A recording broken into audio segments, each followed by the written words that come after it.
All right, what's happening, everybody? I wanted to get into some fundamental dynamic concepts.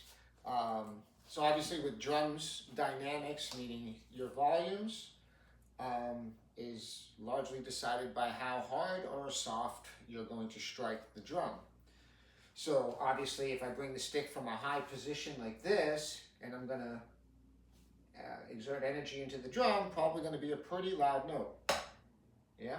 I could make it louder by going a little bit harder, or even keep it a little bit more mild by just letting it fall, but still loud comparatively to, say, if I come from this level and I just let the stick drop, it's quiet. I can get a little louder by exerting some energy and maybe trying a little bit harder, but in general, those are all going to be quieter, of course, makes sense. So we want to be able to play, let's say, 8 on a hand, right? So that pattern of 8 on a hand would be 1, 2, 3, 4, 5, 6, 7, 8, 1, 2, right? Just playing basically eighth notes and trying to keep everything at one level. So we want to be able to play that 8 on a hand with these quiet dynamics. 1, 2, 7, 8, 1, 2, 3, 4, 5, 6, 7, 8, 1. Now, these are what we would call tap strokes, okay? Tap strokes are quiet notes, okay? And they are followed by another quiet note. Every time I do a tap, the note will be quiet, and the next note will be quiet. Now, for the loud notes, we're going to take what's called, I call this the full stroke. Some will call it the rebound stroke. Some will call it a free stroke, a bounce stroke, whatever you want to call it. I call it a full stroke. And my reasoning for that is we start at this high position for a loud note, and then we return right back to that high position for a full range of motion. So the idea of the full stroke is very similar to the tap stroke, where you're starting from one height and you're returning to the same height. It's the same idea, but this is just a bigger range of motion. So it's the same type of stroke, just from a different starting point and ending point. So those are your full strokes. So full strokes, of course, are going to give you a loud note, and then they're going to be followed by another loud note. So 8 on a hand, right? 2, 3, 4, 5, 6, 7, 8, 1, 2, 3, 4, 6, 7, 8, 1. Okay? So we have our quiet notes, tap strokes, our loud notes, full strokes. But what if we want to play a pattern that sounds like this, which has both of those combined at the same time? So maybe something like this.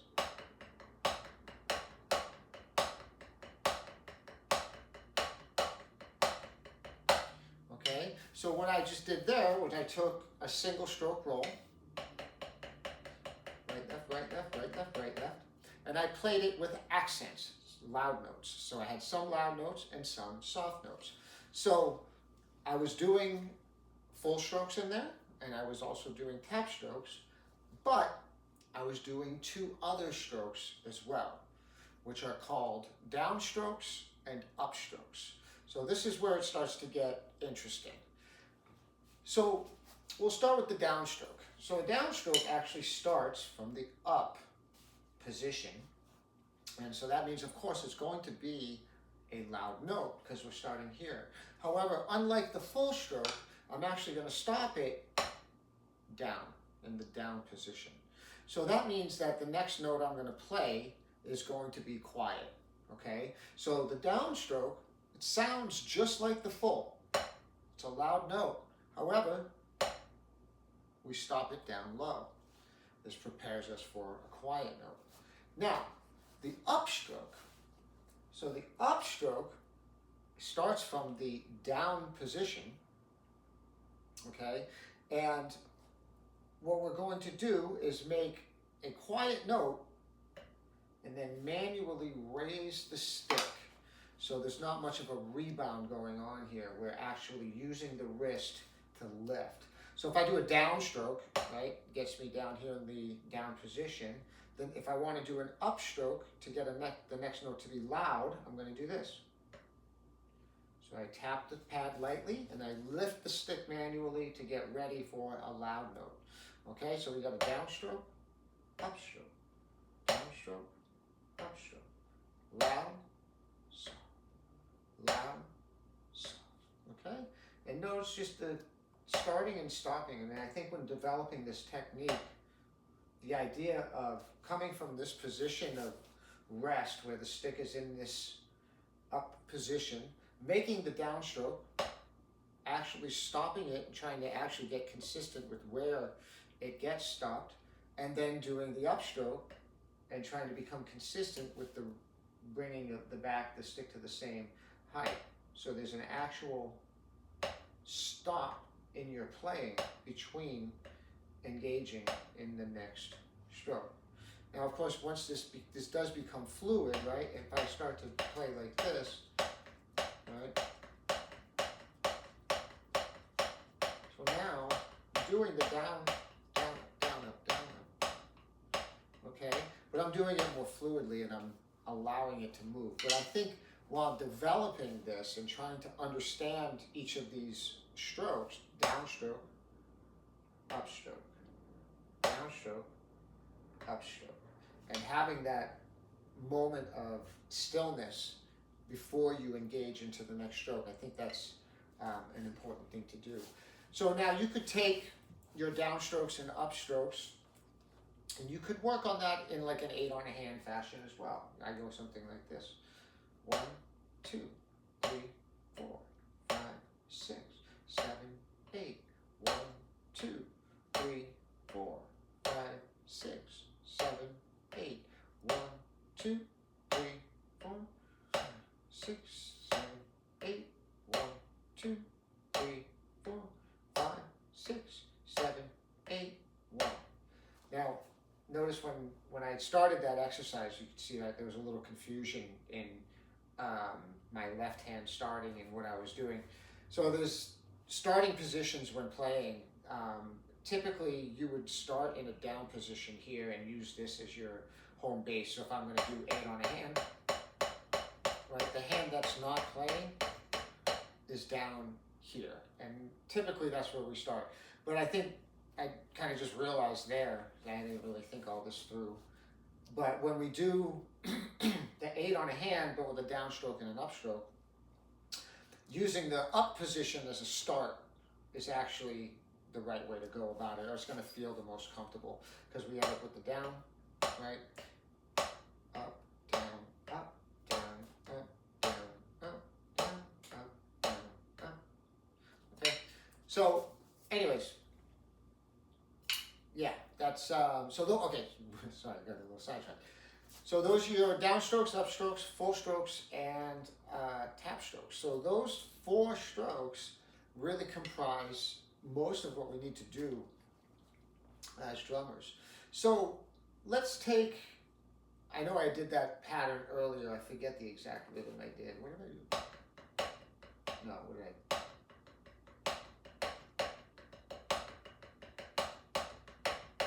Something like that, I don't know, anyways. We'll have to analyze some of those patterns at another time. Let's take a pattern that most of us are going to be familiar with if you're watching a video like this, is your paradiddle. So the paradiddle, of course, is just right, left, right, right, left, right, left, left. Okay, that's your pattern. And we can play that with all tap strokes. Right, left, right, left, left, left. We could play that as all full strokes. Right, left, right, right.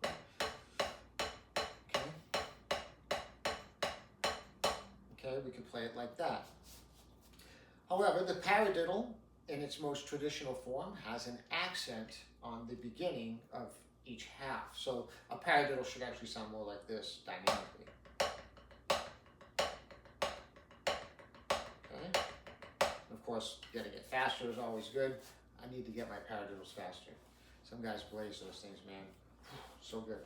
Okay, so what's going on here? Okay, what's going on here? So the starting position for a nice accented paradiddle would be like this, where you have your right hand up and you have your left hand down. And what we're going to do is we're going to go and do a downstroke with the right hand. We're going to do an upstroke with the left hand. We're going to do a tap and another tap on the right. And that completes the right, left, right, right, which is the first half of the paradiddle. So now you can see I'm in the opposite position I was just in. My left hand is up, my right hand is down.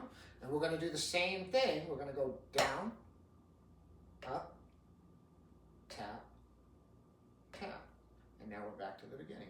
So a paradiddle, if you want to get great control over the accent and be able to play it faster and faster, these preparatory strokes, excuse me, are going to be very helpful. So, down, up, tap, tap, down, up, tap. And again, what I'm doing, it's so slow like this, each motion is isolated, right? There's a stillness in my hand between what it had just done and what it's about to do. And I think when developing these types of things, these movements, these controls, understanding each one isolated is critical. And especially when doing more complicated accent patterns as well, it becomes very helpful to know these strokes very well.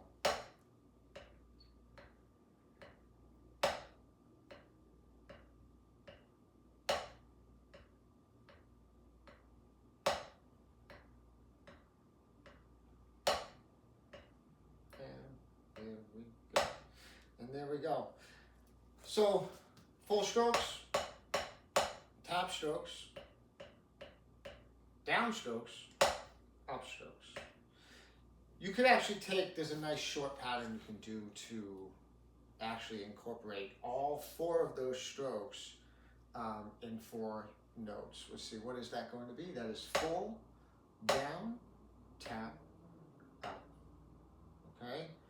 Loud, loud, soft, soft. Okay, so if you do that, you'll start to develop each one of these things with in relation to the other. Full, down, tap, up. Full, down, tap, up. Excuse me. Feels good.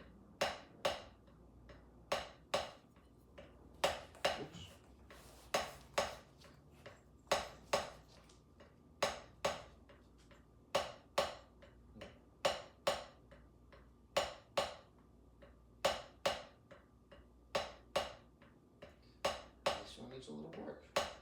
Feels good.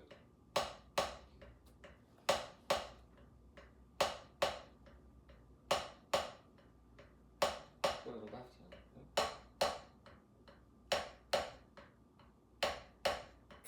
Excuse me.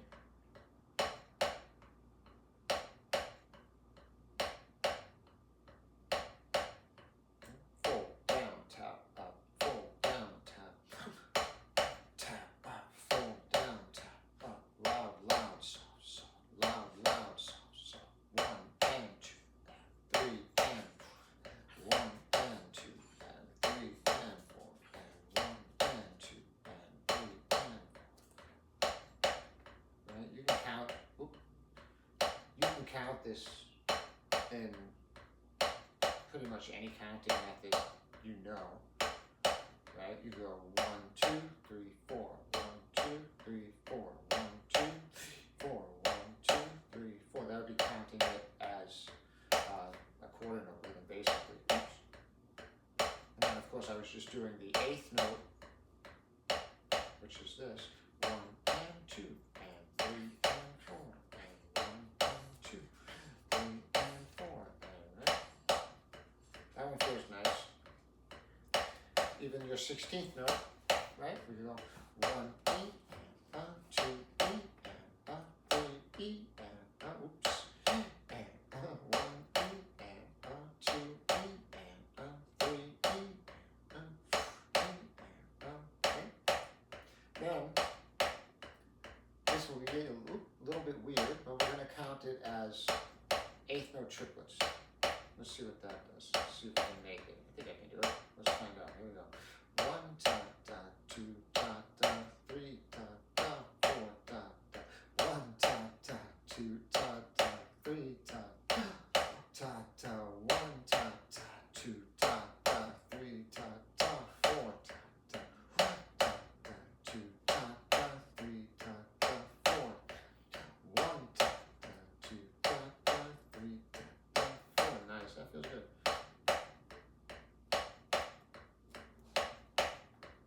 Do a little bit both together.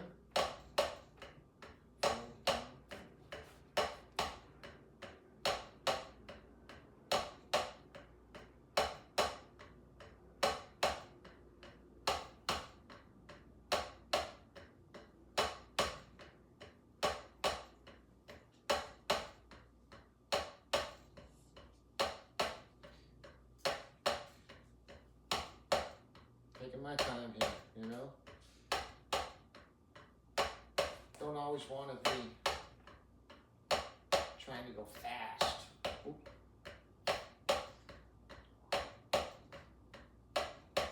Right? Control. Precise. Try to get the movements to be the same in each hand. Not that I have it, I'm trying to do it.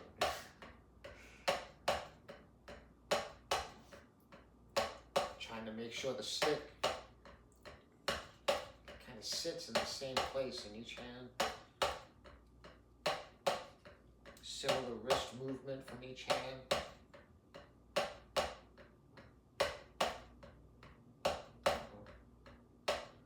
think the family's home. This lesson may be coming to a close. Or maybe not. Maybe that was just the air conditioner and not the garage.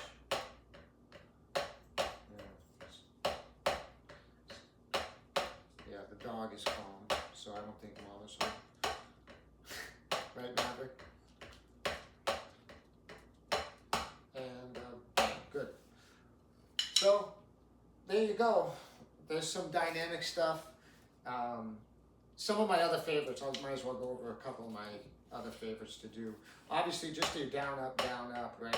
And just doing that incessantly on one hand like this. As long as you can, burn it out. Do the same thing on the left, and then both hands at the same time, right? And so a lot of the times when we're developing these strokes, we do them like that one-handed. So right hand by itself, left hand by itself, both hands flat at the same time.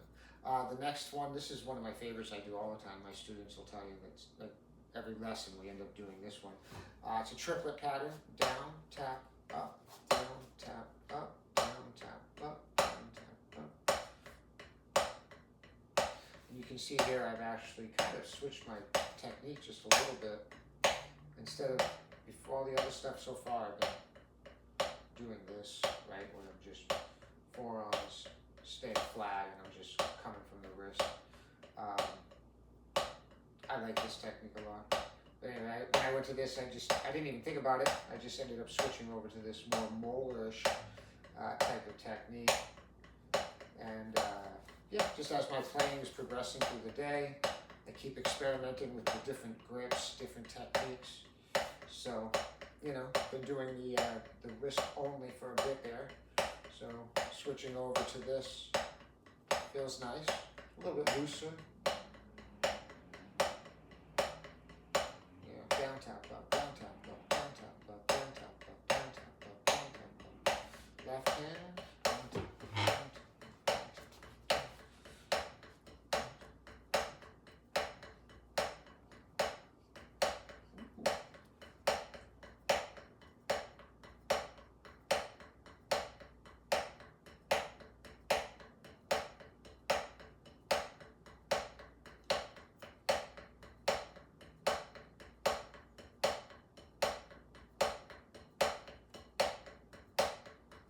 both hands. Here we go. Whoop, missed it. There it is.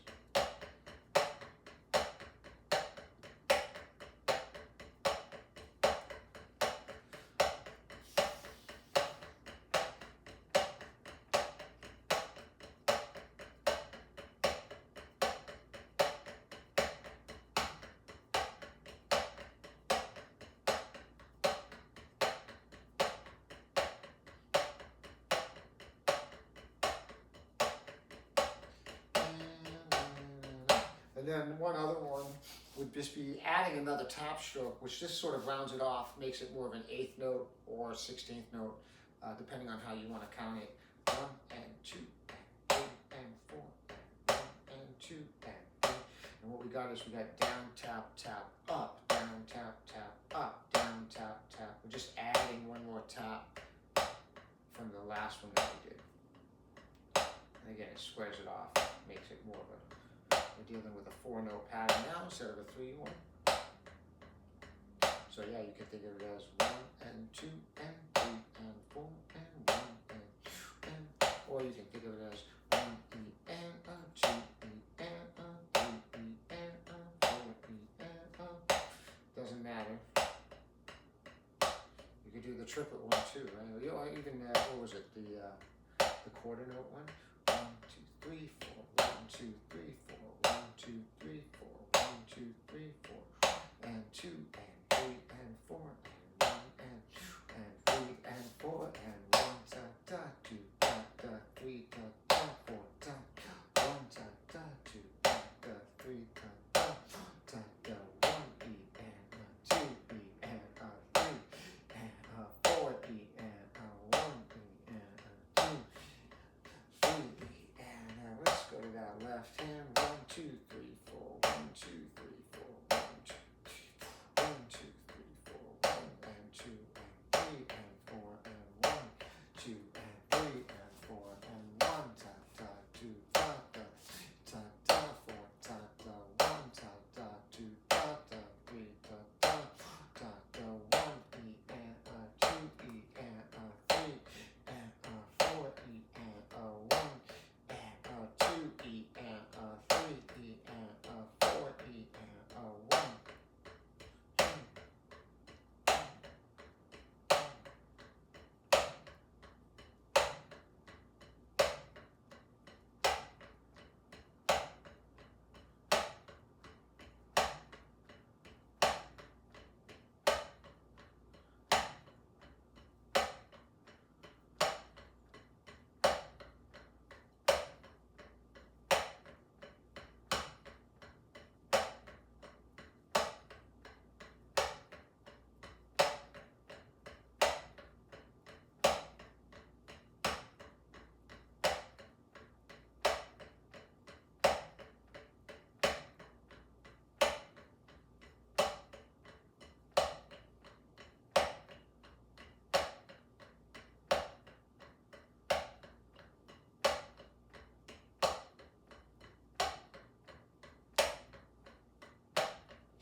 So yeah, there we go. Some good stuff. All that stuff is so important. It's really going to just change your playing, you know, your rolls, your single stroke, right?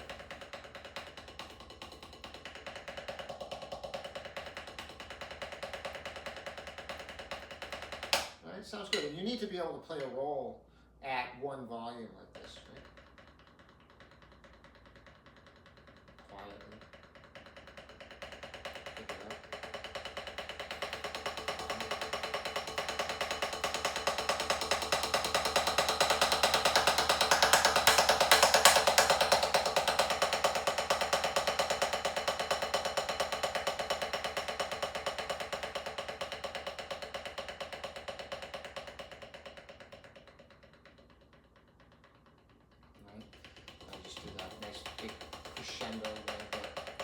Now, but what we want to be able to do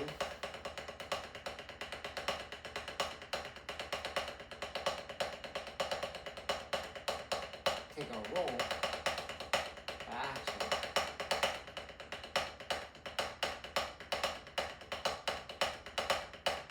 think that was the thing from the beginning.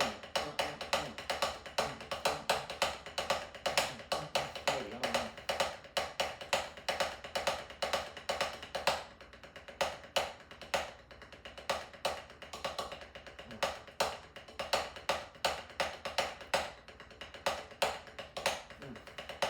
Sorry. Looking.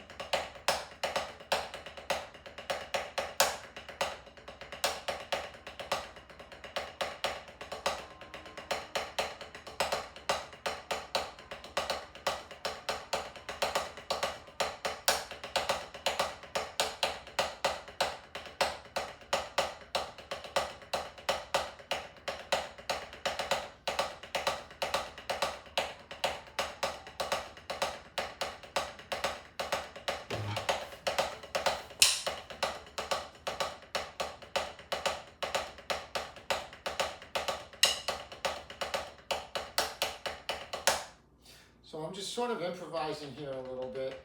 A lot of these patterns are things I typically do. These types of accents. You see, there was in the middle there, I got a little shaky. I was kind of looking around for something, and kind of something was happening. I wasn't sure like what it was. I'm like, ooh, that's kind of fun. So I got a little bit bumpy there, but you know, playing isn't always going to be perfect. At least mine isn't. That's for sure. But you know, you gotta try to keep working through those things where it feels a little rough. Try to work through them comfortably. So I'm really loosening my grip a little bit here right now. I'm trying to bring a little bit of finger movement into the stick. Really loosening my fulcrum.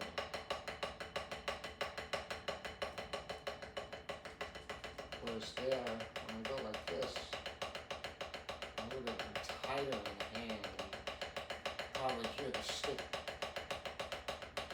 change. And now I'm gripping even a little bit tighter. I start to loosen, and hear the stick sing a little bit more.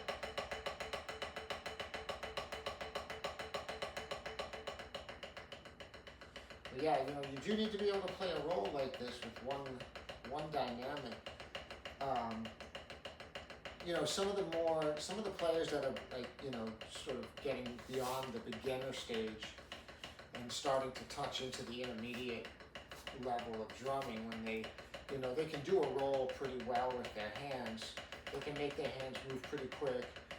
Not always in a great rhythm, like a little off the grid, but convincing, you know, it's definitely, you know, it's good enough for some stuff.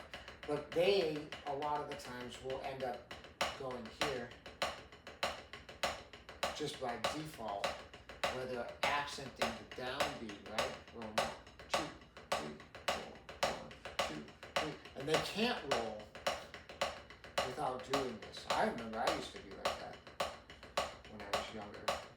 It was hard for me to do this where I was just right left, keeping everything the same volume and not accenting. And I was like, this accenting on the 1, 2, 3, 4, it becomes sort of a crutch.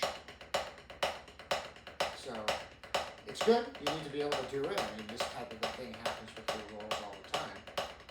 But you have to be able to break it. Right? And go back to just... And then ultimately, of course, it never ends, right?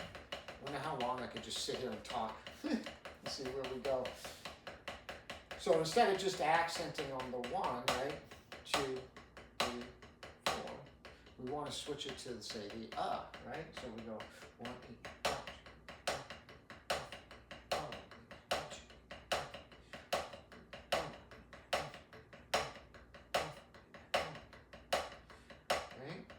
And then we go through all 15. And for any of my students who've been with me long enough, you know, I talk about what I call the 15 time. Basically, what the 15 is if you take 4 notes, and typically we'll do them with 16th notes. You could do this with 8th notes and quarter notes too. The principle applies, but 4 notes. From those 4 notes, there's 15 possible things you can do. So the first one, of course, is accenting the numbers, right? What I did, 1, 2, 3, 4, right? So this is the first of the 15. All the downbeats, quarter notes, the numbers, right? And then we go to the right? 1, 3, 4, 1, 2, 3, 4, 1, 2, right? And then we go to the and. This is the third one. And you see I'm doing all the downstrokes, upstrokes, downstrokes, right? We go to the E. 1 E, 2 E, 3 E, E, E, E,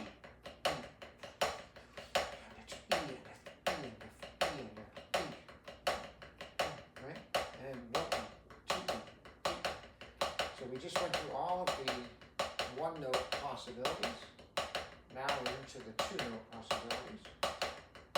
And then 1, 2, 3, 1, 2, 3, 1, 2, 3, 4, and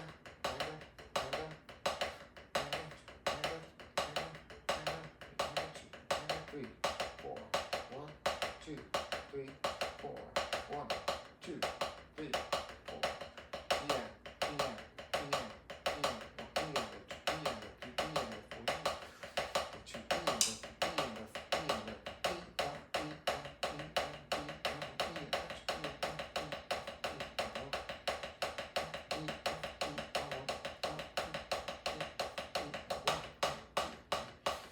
This will wrap up the 2-note, and now we're going to go to the 3-note ones.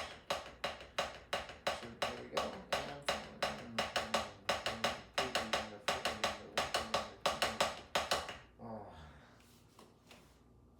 And this is always where I fall apart. I got to really figure these ones out. There's 4 3-note possibilities. I do them good when I do this as diddles. But man, doing them as accents, this is where it gets tricky. Let's see, we'll break it down a little bit, right? Let's go for it. So the first rhythm, the first one we need to do is 1 E and. So, okay, we're accenting 1 E and then the needs to be quiet.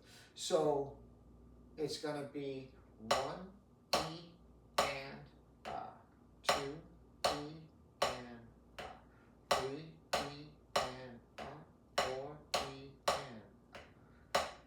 So that's right. Full down, full up, full down, full up, full down, full, full down, full, full down, full. This just feels so interesting. So, anyways, that's the first one I gotta work at. The next one, we're going to be accenting the 1 E, not the and up. So now it's going to be down, down, full, up, full, down, full, up, full. 1 E and up, 2 E and up, 3 E and up, 4 E and up, 1 E and up, 2 E and up, 3 E and up, 4 E and up, 1. Interesting.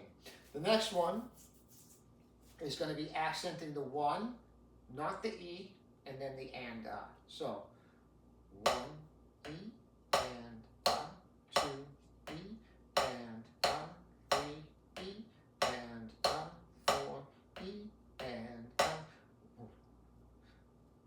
1 E and 2 E and 3 E and 4 E and then the last one, we don't accent the numbers, and then we accent the E and so that ends up being E and 2 E and E and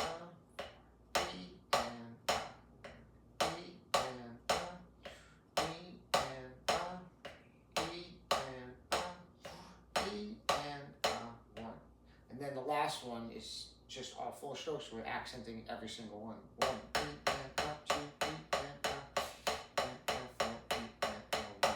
So one of the things I am working on right now is getting that whole routine better with accents, especially. Those last, the 4 different 3-note passabilities are definitely the most challenging. You got one hand that's doing full strokes and the other is doing some form of a down and an up stroke. And then, of course, transitioning between them is a whole nother thing too. But yeah, that's going to be something I'm going to keep working on over the next few years. And, you know, I think that's going to help a lot with some different fills and some stuff like that on the set as well. But yeah, accents, baby. Double strokes.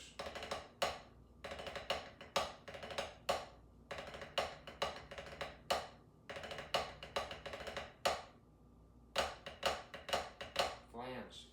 So flams, actually, this ties in well with your stroke patterns as well, your upstroke, downstroke, full stroke, and tap stroke.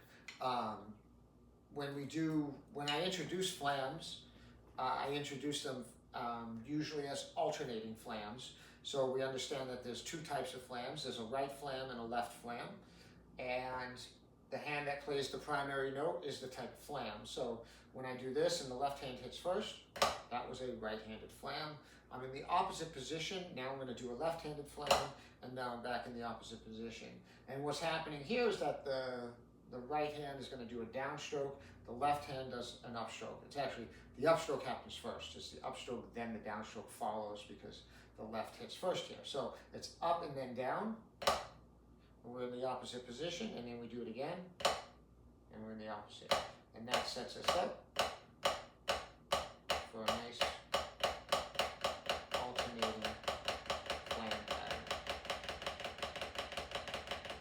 And I need to get that faster.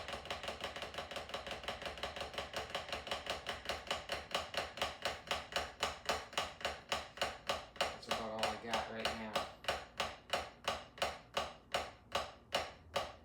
Haven't worked my alternating flams much lately. But anyways, okay? Now, the other way that I approach flams when I teach is what we call the one-sided flam, which means we do all of the same flam. So we'll do multiple right flams in a row. And when we do that, what happens is that the left hand, the grace note of the flam, is going to be doing tap strokes, and the primary note is going to be doing full strokes, right?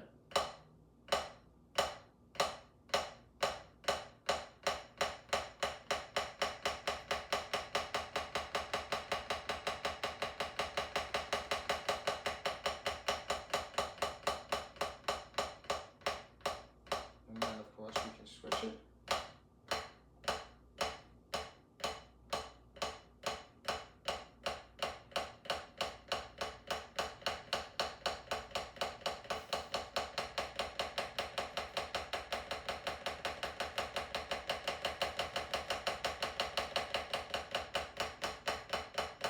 I gotta work some flams. Right?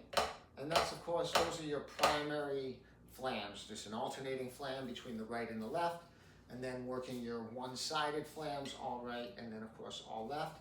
And working on those, again, it uses the 4 primary strokes, the upstroke, the downstroke, and the tap stroke, and the full stroke. So you're kind of killing 2 birds with 1 stone. We don't want to kill birds, though. We like birds, right? But you know what I'm saying. So, yeah, work those flams, baby.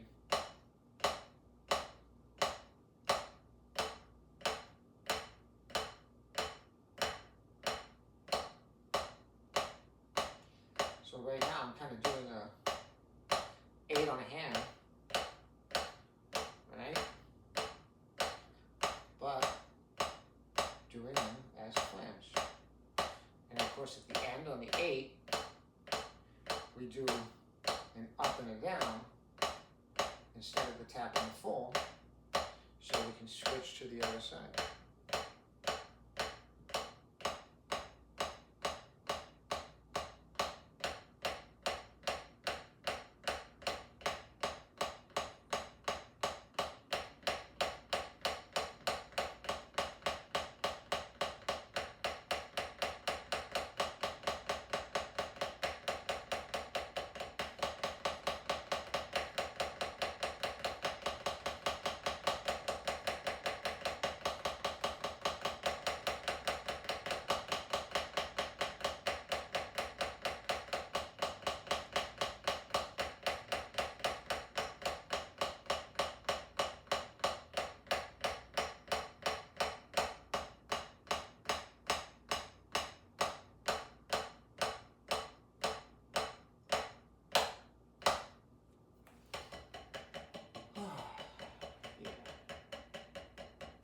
always more work to do.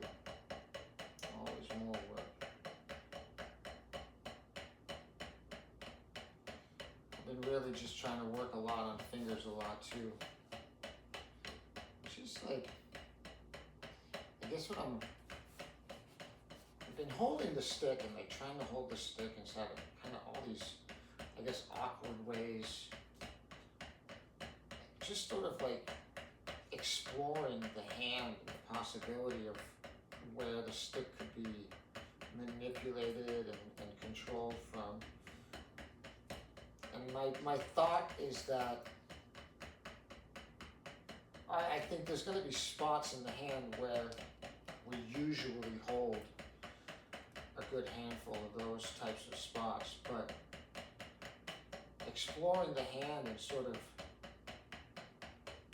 discovering other places, maybe you'll never, or you won't get those as strong as the usuals, but I don't know. I'm wondering if there's a benefit there. I'm experimenting with it as we speak. I've been doing it for the last few months, I guess, a couple months, just trying to find different things. And I'm kind of calling it kind of the like the whole hand routine, or the whole hand. I don't want to say grip, because it's like I'm not necessarily using the whole hand for the grip, but I'm moving through the different places in the hand, right? So of course this is nothing crazy new. I know, you know, I was watching some old Carmine Apiece recently when he was playing with Rod Stewart back in the day, and yeah, he was playing, I forget what song it was I was watching, might have been, no, I don't think it was, I forget, but anyways, but yeah, he was playing and he was just holding his right hand like this the whole time on that ride coming down. Like, I was watching him, like, I don't think he was even going back to the regular grip. He was just right there the whole time, of course doing some of the twirls and stuff. But yeah, I've been just trying to, you know, I don't go crazy with it. I'm just trying to discover it a little bit, I guess, you know, turning the hand. Like, I don't think I would ever really play drums like this, but I don't know, just my idea is so out of control that left. My right is, I don't know. I just feel like it's like I've developed some of these other muscles in the hand, and I think they'll be there to help out the ones that I'm typically using. I don't know. It's fun. Oof. It's fun, and it's been interesting. I feel sometimes when I'm working, especially the fingers, I start to feel some crazy pulling in my forearms here. Sometimes even underneath here is wild, some really interesting things. It usually takes me a few hours to get there though, like when I've been working my hands for a bit. And then I'm going hard, I'm like, ooh, what's that? But yeah, and just, you know, I've been trying to, you know, find different places in the hands to balance the stick. Ooh, of course, that happens when you're experimenting. And rolling it through the finger a little bit.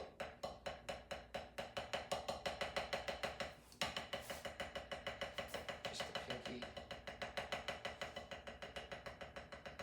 Ooh.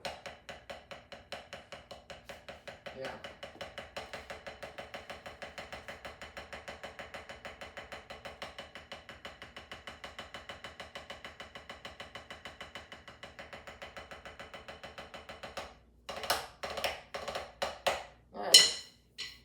Take a break, get some water. But hope you enjoyed anything. If you made it all the way through, definitely appreciate it.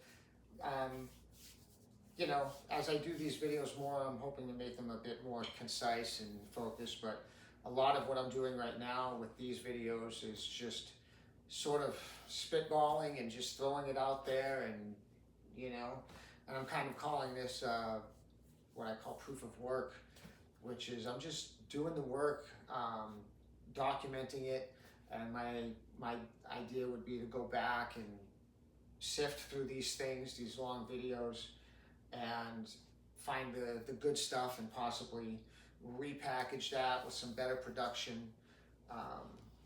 You know, some of the longer stints of me playing, you know, hopefully if you're watching or whatever, I'm sure it's boring as hell to watch, but you know, play along, you know, and just try to follow. I'm not doing anything super crazy tempo wise, so most drummers out there would be able to follow that tempo that I'm playing. Sometimes I'm going a little fast, but not like some of those people. Man, I need to practice more. Anyways, that's it for now.